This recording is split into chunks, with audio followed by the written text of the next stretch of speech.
Hi guys, I'm gonna be your K-drama queen for today. However, I'm gonna do things a bit differently today, where I'm not going to review a drama that has finished airing, and instead, I'm gonna focus on a drama that is still going on and is incredibly popular. I just see it everywhere, everyone's talking about it, so yeah, that's why I decided to review it. Even though there's only like 7 or 8 episodes out, I haven't seen the 8th one, so sorry guys if I am not up to date, but yeah, uni and YouTube and life, you know.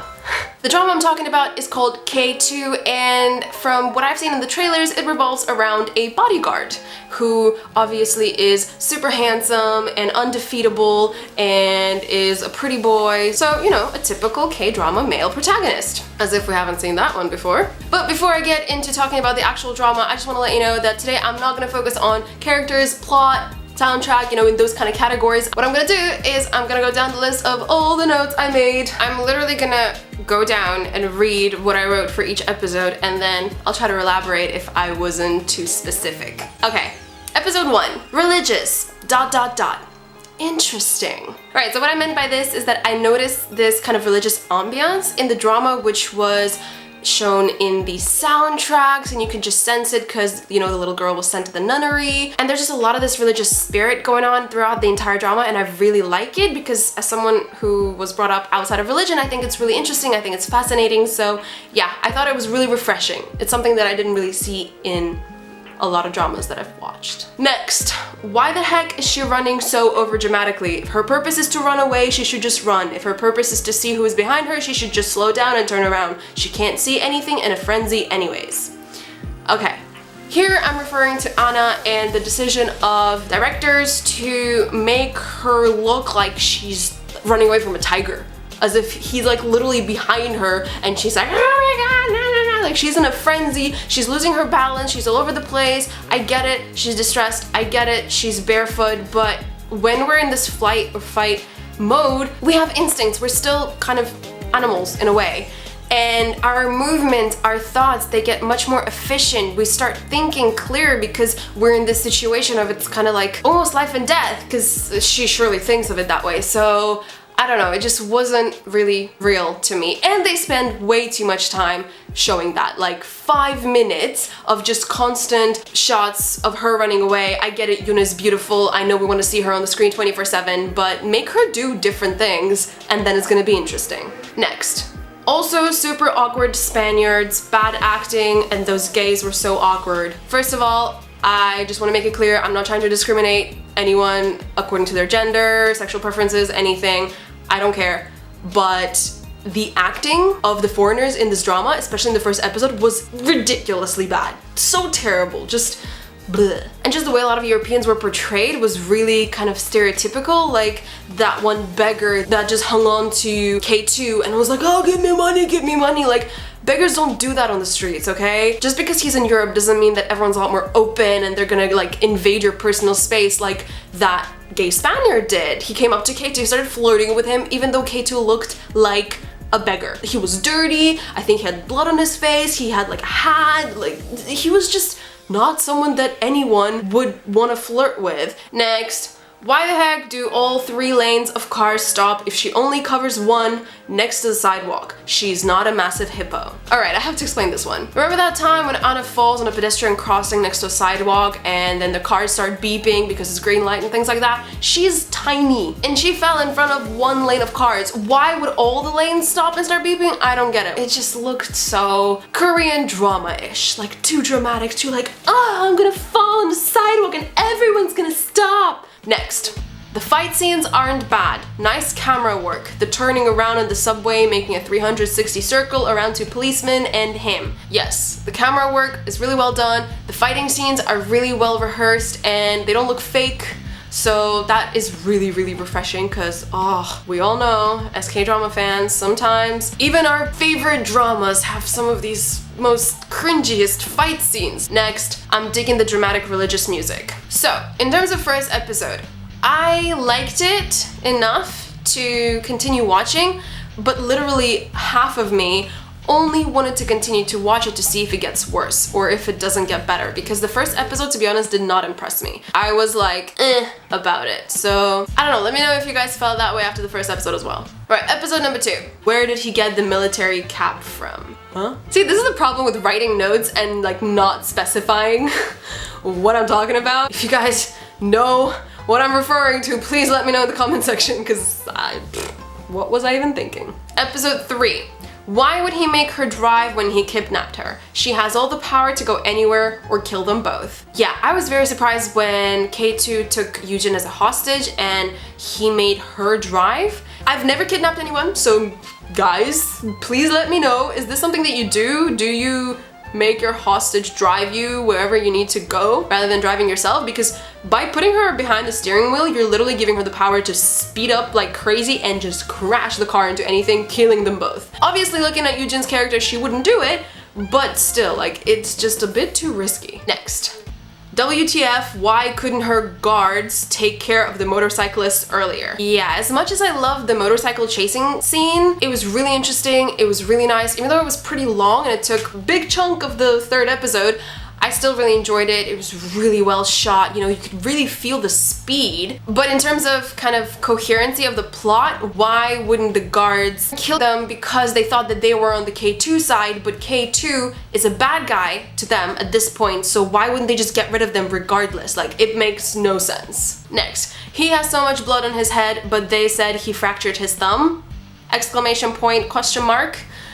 Alright, when they finally brought K2 to the hospital and they treated him, he had no head injury whatsoever, even though when he was getting out of the car, his entire head was just so bloodied. It was also so funny when she said, yeah, he just fractured his thumb. Like, such a weird thing to do when you had a car accident. Like, he didn't break his leg, he didn't dislocate his shoulder, he fractured a thumb. God, I love Korean dramas. I'm not hating, I'm not, it was just so funny, like I laughed out loud at this moment. After episode 3, my faith in this drama, I would say, has been restored somewhat. I became even more interested. I really wanted to know what the relationship is between Yujin and the assemblyman, what kind of person he is, and he really does not look like a good person. Like, he's probably my least favorite character in this drama. And yeah, there were just a lot of interesting things happening that I just wanted answers to, so that's what kept me watching. Episode number 4, the shower fighting scene. What is life? Exclamation point, question mark, drooling. What can I say? This was definitely a fan service. I do not see this scene as anything else. As K-drama fans, really appreciated this scene. I'm sure a lot of you have put it on repeat, downloaded that episode, just played it all day long. It was really nice. It was really well done. Not gonna lie. Next, I don't understand why make her into a psychopath. It's much easier to control someone who you are on good terms with. This is something that I didn't really understand in terms of Anna's treatment. Like, why would you lock her up inside a nunnery so that no one finds out who she is, instead of just hiding her, giving her education, maybe having like a mother figure, hiring a maid, or just someone who she would develop kind of social skills with, because it is so much easier to control someone who is sane, who doesn't have psychological issues, who, you know, can be controlled. Like, if you get on their good side, you can control them. I know I sound like a professional manipulator, but trust me, I'm not. It just makes more sense to me that if I want to manipulate someone, I better get on good terms with them so that I can dictate what they do. So that it doesn't look like I'm dictating, I'm just kind of suggesting them to do things, and they do it because they have affection for me, you know what I mean? Turning her into this like scared animal who's just been caged her entire life. Episode 5. I love the soundtracks. I'm falling in love with the soundtracks, and I literally wrote it here. The soundtracks are really nice, and the cat scenes are awesome. Alright. I really liked this little kind of mirror scenes where we had K2 interact with the kitten a little bit, and then we had Yuna have the same interaction with another kitten, and we could kind of see this crossover, and it was so beautiful, and it was so cute, and it was so drama-like, and this is why I love Korean dramas, for these cute, super cute scenes. Next, come on, they could have taught him a few parkour moves so the climb of the roof wouldn't look so fake. This is when K2 climbed on top of the roof before this kitten scene, and it just looked really fake because it looked like he was actually pulled by some kind of rope. And I mean, even I can climb a roof because I've been taught a really simple way to do it. the way I do it might look really funny because I'm not strong enough, but he looks like he's strong enough to do it really nicely and efficiently, so I don't, yeah. Next, I really don't like J4. Nothing I can say about it. I just don't like her as a character. She's annoying, so annoying. She's so blind and so stupid, and I hate when girls are portrayed that way where they just create this magical pink castle around their life which doesn't exist, and they create feelings for this guy and they think that they have feelings for him. Like, ugh, it's just, I really don't like people like that. But the actress does a really good job of making us not like the character, so well done. Props to you. Episode 6.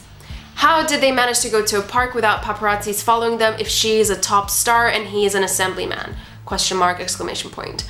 Yeah, I don't really understand it. Because they're both two really popular people, how would they just be able to walk around in the public together with a child without anyone noticing? Like, even just regular bystanders would look at her and be like, oh my god, it's this top star, whatever her name is, and then they would see her together with this man, and some of them who are older and who are into politics, they would probably see that he's an assemblyman, and then there's a kid, bam. It doesn't take a genius to figure out that this is their kid. Logic, anyone? Please explain this to me. By episode 6, I'm really starting to like Anna's character. She seems a lot more sane than I thought. I would really like to know more about how she was held captive. Like, did she receive high school education? Did she go to university? How old is she even? Like, I can't really figure it out. Like, did she have friends to interact with? Like, where did she learn all these things that we know through social interactions? Like, I would really like to see more of that. Episode 7. I can see why people would hate Eugene, but I can't understand where she's coming from. I'm not supporting her actions though, but the reasons are valid. She's a tough and scary woman after all. I totally understand her. She's one of my favorite characters. You guys can hate me for this, but yeah, she's awesome. I can understand where she's coming from. She was married to a man who she thought was a decent man, but then he had an affair with a woman on the side and she got pregnant and there's a baby. And this baby is innocent, we get it, but the pain of a woman that's been cheated on, but by a husband who doesn't seem to care who he cheats with at all, as long as it's moving and it's a woman, I can see where this kind of psychotic, evil nature would come from. I'm totally on Eugene's side. I understand why she has these feelings towards Anna, because in her mind, Anna wasn't meant to be. She wasn't meant to be alive. She's a product of her husband's cheating. I just can't see her as a bad person in this drama. Yes, she's evil. Yes, she's manipulative. Yes, she's smart. He's the one who turned her into this machine. I personally can't blame her, and it's really interesting to see how her character develops, because there are times where she just looks like a very tired, pitiful woman who is not loved by her husband, who doesn't have a good family relationship, and she's just alone. And those times where K2 showed her some kind of emotion, some kind of human contact, especially with the whole umbrella scene and when he looked like he actually went to save her because he cared about her in a way. So I personally just can't have any bad feelings towards her. Next, why did they not tell K2 the situation? I'm so confused. If they were planning this whole trick with the egg throwing, why wouldn't they let him know? That would seriously avoid that exact situation of him almost ruining their plan, because they should know that he does not obey rules. They should know that he's gonna protect the guy by any means that he deems appropriate, regardless of any rules. So I just don't get it. Next, wow, he did not just say that she's a side matter. Question mark, question mark, question mark, question mark, question mark, question mark, exclamation point, exclamation point, exclamation point. So many exclamation points. All right. If I wasn't angry enough at the assemblyman by the point where he had a conversation with Anna, after that conversation, I was fuming, and I'm fuming right now because this man does not deserve to be alive. This man does not deserve to have a daughter that loves him so much. He does not deserve anything because he is literally the scum of the earth. Like, he is the worst of the worst. All right, with that, I'm gonna conclude my notes because I don't have any more. Like I said, I didn't watch the 8th episode. I will watch it, and I will make sure to include it in the next review I do of this drama, which is most probably gonna be when it finishes. I'm not gonna lie, I'm liking this drama a lot more than in the first episode. It is really interesting. There are so many plot possibilities that is what keeps me watching. I really want to know how the plot's gonna turn out. The actors are doing a really good job. The soundtracks are nice. Filming is really good. So yeah, let's see where this goes. Please let me know, guys, what you thought about this drama. Did you like it? Did you not? Did you like it from the first episode, or did you kind of, you know, get into it as you went along like I did? Please leave all of your thoughts and all of your opinions in the comment section. Let's have a conversation like we always do. You guys are great. Thank you so much for supporting me and helping me with these series. I love you all. Have a great week, stay safe, and yeah, I'll see you all soon. Bye! 안녕!